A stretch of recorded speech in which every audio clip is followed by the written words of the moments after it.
sude mi. Zato što svoje volim.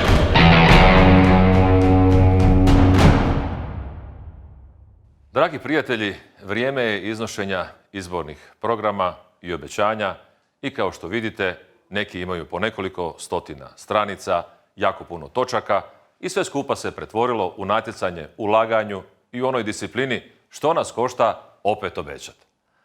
Stoga Domovinski pokret može jedino svim Hrvaticama i Hrvatima ovim putem jamčiti, recimo, put na mjesec s punim pansionom, jer sve drugo je zauzeto. Valja reći ipak da je nama u središtu svih politika hrvatski čovjek, obitelj i domovina. I mi nikada nećemo dati svoje vode, zemlju i šume.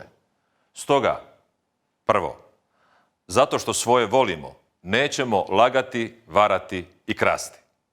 Drugo, zato što svoje volimo, pustit ćemo policiji da radi svoj posao, DORH-u da diže optužnice i sucima da sude po zakonu. Treće, zato što svoje volimo, omogućit ćemo zdravu poduzetničku klimu, zapošljavanje po sposobnosti i stvaranje uvjeta za povratak u Hrvatsku.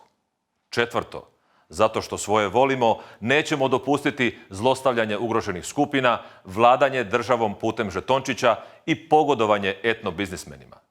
Peto, zato što svoje volimo, brinut ćemo se o djeci i mladima, braniteljima i umirovljenicima. Šesto, zato što svoje volimo, potaknut ćemo rješavanje pitanja nestalih, graničnih sporova i zakona o izborima i referendumima. I sedmo, zato što svoje volimo, za sve ćemo putem referenduma pitati hrvatski narod. I ako treba, odstupit ćemo, podnijeti ostavke i raspisati nove izbore. Sude